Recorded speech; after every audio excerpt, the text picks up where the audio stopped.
Oh my god. Halo teman-teman, apa kabar?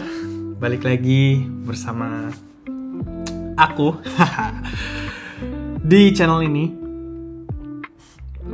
Dan kembali lagi dengan model 4/3.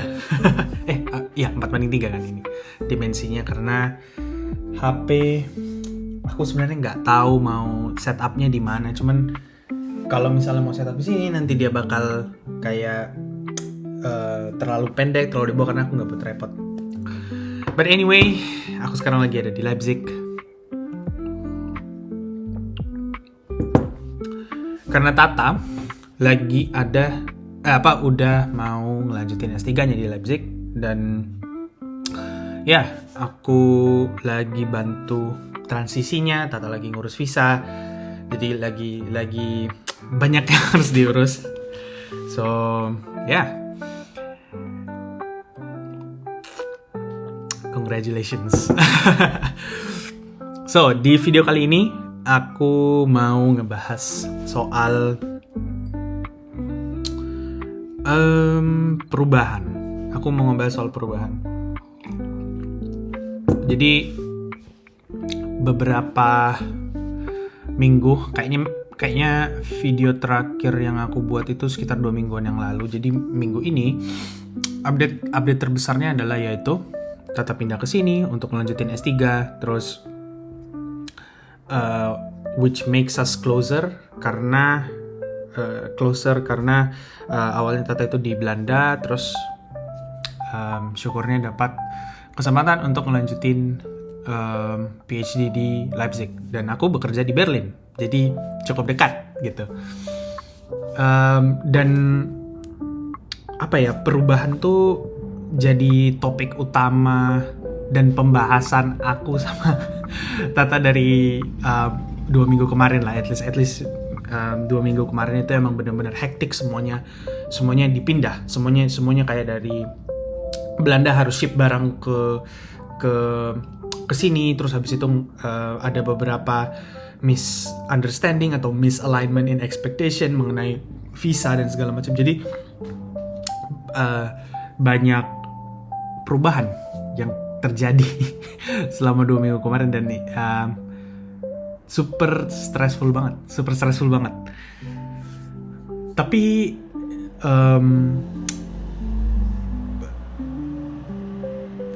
ada banyak pelajaran yang kita dapatin selama at least 2 minggu ini ya. Banyak banget. I got a new job. Tata dapat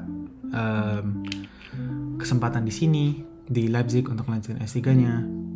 Banyak hal yang berubah, dan kita kayak perasaan apa ini?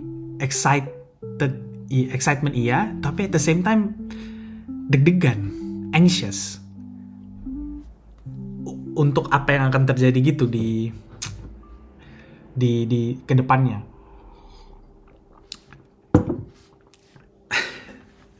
Dan akhirnya aku mikir kayaknya emang perubahan atau change itu nggak bisa dihindari, inevitable. Dan setelah aku pikir-pikir, ya memang yang konstan tuh selalu perubahan sih.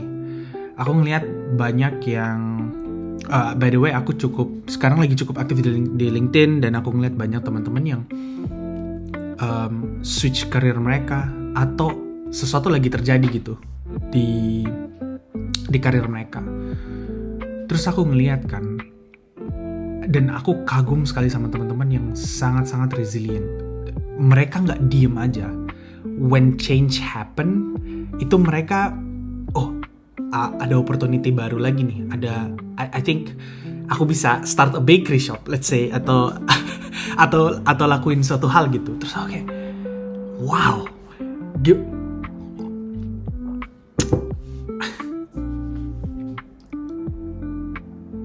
reaksi mereka terhadap sesuatu yang baru tuh unexpected di kepala aku. Aku pikir akan terjadi paralisis aja, kayak oh my god, something's changed. Aku belum kepikiran soal hal ini gitu. Tapi mereka kayak udah, okay, this is life happens, dan ya udah, let's find another way untuk bisa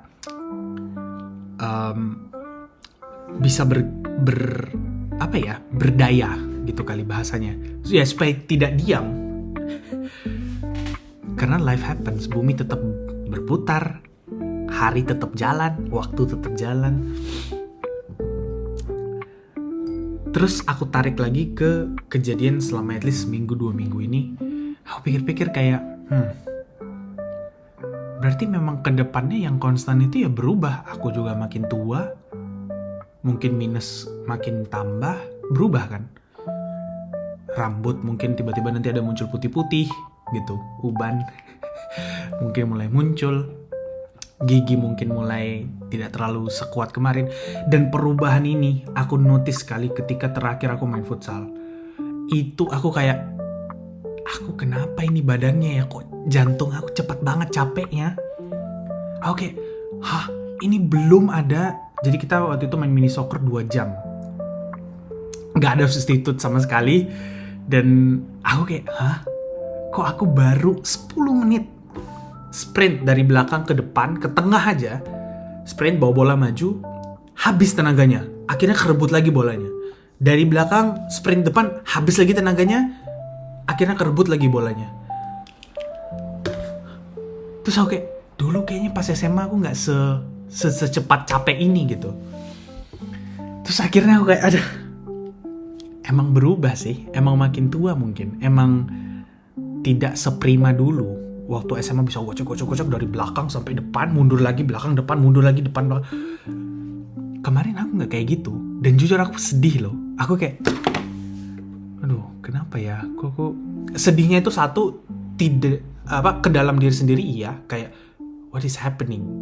Kayak ini mulai nggak berfungsi sesuai sama yang aku mau. Aku mau lari dari belakang ke depan, mundur lagi belakang ke depan seperti 18 waktu aku umur 18. Tapi tidak seperti itu kejadian yang kemarin pas.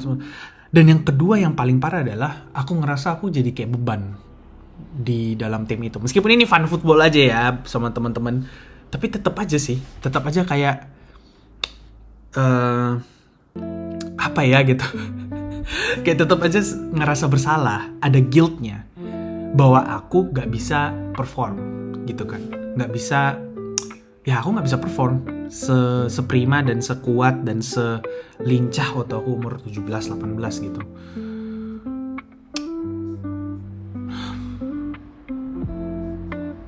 Jadinya aku makin jujur, aku makin dan aku waktu aku pulang ke Indonesia itu berat aku 88. Kemarin waktu futsal shock, panik, kaget karena aku beberapa udah futsal juga kejadian hal yang sama gitu. Belakang tengah habis stamina, belakang tengah habis.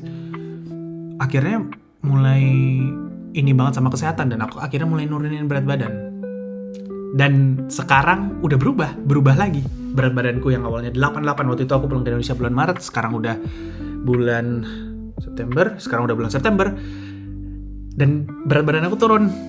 Saking takutnya aku nggak bisa dari belakang maju belakang. Aku sekarang beratnya 83,84. Mungkin teman-teman bisa nggak tahu ya. Kalau teman-teman notice ada perubahan, aku mungkin makin mengurus nggak atau gimana. Yes, berarti berhasil gitu. Karena memang itu trigger awalnya. Selain untuk estetika,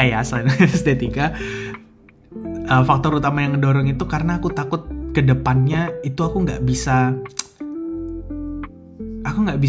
kuat, aku nggak bisa perform seprima itu. Dan mungkin itu memang akan terjadi, tapi ya at least aku ngelakuin sesuatu lah dari sekarang gitu, untuk ibaratnya kayak asuransi gitu. Nge-insure badan aku di saat itu jatuh, tapi tidak sejatuh itu gitu. Jadi mulai olahraga, mulai kembali lagi aktivitasnya seperti dulu gitu.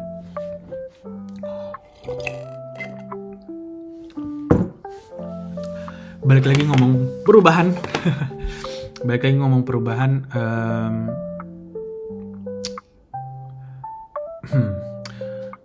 semua, at least sampai sekarang, sampai hari ini, untungnya sih perubahan yang terjadi itu perubahan yang mungkin positif gitu, meskipun ada obstacles gitu di tengah-tengah, dari titik A ke titik B perubahannya. Tapi I would say so far sih positif perubahan-perubahan yang terjadi. Tentu aja tadi aku bilang ada dua elemen, excitement sama anxious gitu. Excited karena kita akan memulai sesuatu yang baru, tapi at the same time ada yang menghantui di belakang, yaitu rasa cemasnya itu tadi. Perubahan ke yang aku rasa juga sebagai umur 25 kok udah mau 25 quarter life crisis udah mulai terasa gitu ya, kayak ada quarter life crisis, ada mid life crisis. Quarter life crisis udah, kemarin juga aku sempat ngobrol sama Tata, aku bilang kayak ini kita udah seperempat hidup kita udah habis gitu. Memang masih ada banyak sih, masih ada 3/4 kan, masih kalau kita dikasih umur yang panjang masih ada 3/4, tapi I don't know, I just want to try more things. Kayak I think 1/4 udah habis, 3/4 lagi mau diisi apa ya gitu. Penasaran apa? Jadi kayak pengen ngelakuin hal-hal yang mungkin belum takut aku cobain dulu mungkin gitu. Travel lebih banyak, terus coba, karena aku orang introvert, coba teater. Jadi anak teater gitu, misalnya karena di sini ada beberapa stage, atau mungkin coba balik lagi, open mic lagi gitu kan, main gitar, aku bisa main gitar dikit, atau mungkin coba stand up lagi. Iya, itu yang apa yang aku rasain sekarang. Perubahan membuat itu jadi driving factor untuk aku nyobain itu tadi, menurunkan berat badan, keinginan untuk ngelakuin hal-hal yang aku dulu pengen lakuin tapi nggak bisa aku lakuin, pengen aku coba lah at least gitu, dan lihat itu bakal bawa aku kemana.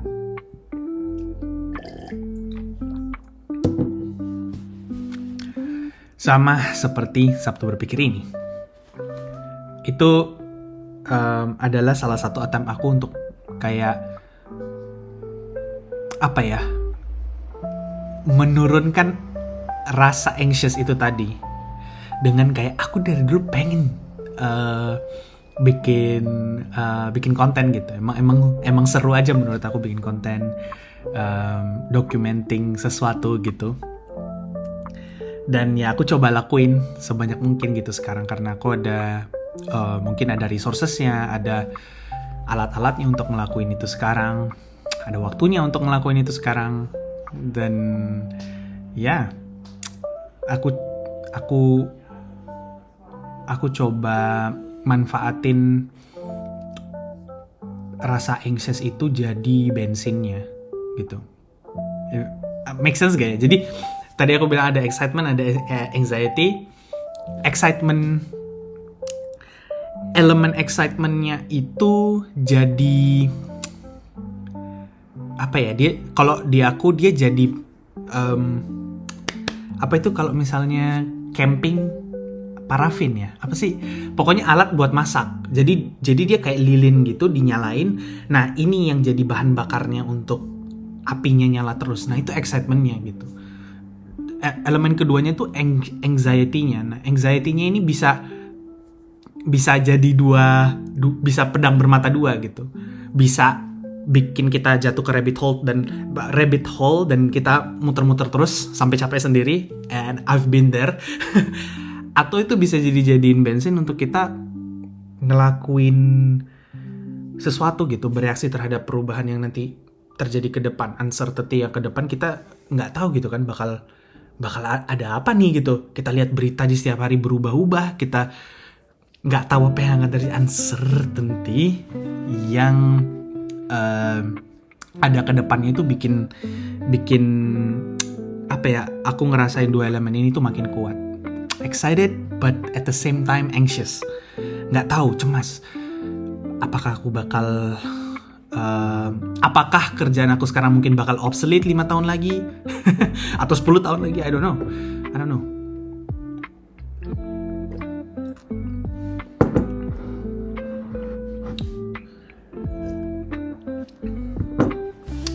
Bereaksi ke perubahannya apa ya, dalam hidup tuh emang nggak ada yang bisa tebak sih. Nggak ada yang bisa tebak bakal dibawa kemana, kita bakal experience apa juga nggak tahu. Kita nggak ada yang tahu. Jadi emang harus aware terhadap perubahannya dan nggak bisa ditolak gitu. Emang harus hidup berdampingan sama dua elemen tadi, excitement dan anxiety. Ya, kayaknya itu yang kemarin pas Maret juga pulang ke Indonesia, ketika aku tanya sama teman-teman tuh, perasaan atau emosi yang aku tangkap tuh dua itu. Mereka excited, mereka kayak, oh my god, this is a new chapter in my life. I get like a great job, like a really fun job untuk bisa bekerja di tempat yang aku suka, di domain yang aku suka. But at the same time ada kayak apa ya, ketidakyakinan gitu, kayak I don't know dari mana feeling ini coming from, tapi it feels like kita masih ada di stage atau masih ada di phase dimana kita belum yakin. Maksudnya kayak memang masih wondering kayak is this a good domain for me? Aku bakal stay lama nggak ya di sini? Aku bakal aku bakal nyaman nggak ya ada di domain ini? Domain itu maksudnya industri, field gitu kan, profession dan kerjaan lah gitu. Itu yang aku tangkap dari mereka, dan aku relate terhadap dua perasaan itu, excitement karena perubahan itu terus terjadi, dan interval dari tadi ya, titik A titik B tuh makin lama makin dikit, so kita ngerasa life is choking us. Itu yang aku rasain. Dan bahayanya adalah ketika kita ngerasa itu, kita sometimes itu masuk ke rabbit hole itu. Entah kita cari orang-orang yang kita pengen, jadi kita pengen dengar orang-orang yang punya opini yang sama kayak kita gitu, yang bisa menenangkan kita. Sebenarnya ini cuman ranting aja sih, video ini cuman ranting aja hampir 20 menit. Ranting aja mengenai update 2 minggu ini. Tema besarnya adalah perubahan, karena itu tadi ada banyak hal yang berubah sebenarnya 2 minggu. Tata pindah ke sini, aku dapat kerjaan baru, terus kita mau coba experience kota yang baru, kota Leipzig ini, dan apa yang Leipzig bisa tawarkan ke kita, atau mungkin apa yang bisa kita cari di kota ini. Mungkin ada harta karun yang mungkin kita bisa temukan along the way. I don't know, at least mungkin 3 tahun, kalau dikasih kesempatannya 3 tahun, bisa tinggal di kota baru ini.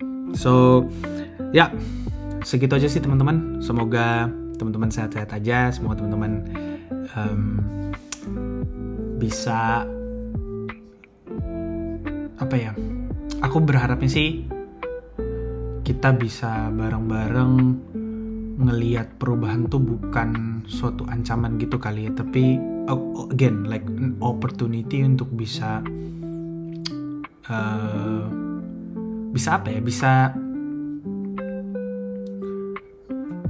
jadi sesuatu yang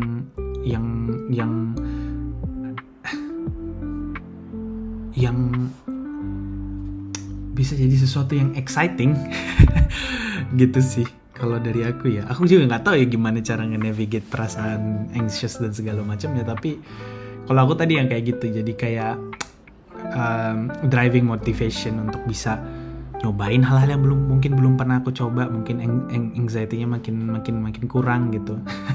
Mungkin aku nggak tahu karena aku nyoba gitu kan, aku takut kan kalau misalnya aku tiba-tiba nggak ada kerjaan ini, aku ada backup plan nggak, aku nggak ada ini nggak gitu. Dan ya mulai belajar banyak banget topik-topik atau hal-hal yang baru, terutama di segi tech, AI dan segala macamnya kan lagi emerging banget. Jadi lagi coba-coba lihat ke hal situ juga. So segitu aja mungkin teman-teman hari ini. Satu berpikir mungkin tidak memberikan solusi apa-apa karena memang nggak direncanakan untuk memberikan solusi, cuma curhat aja. Dan semoga teman-teman sehat-sehat selalu. Mungkin pesan terakhir aku, stay out of IG. Stay out of IG. Stay out of IG. Buka kompas.com, buka detik.com. Kalau nggak mau juga buka frontier.com. Baca-baca jurnal atau ya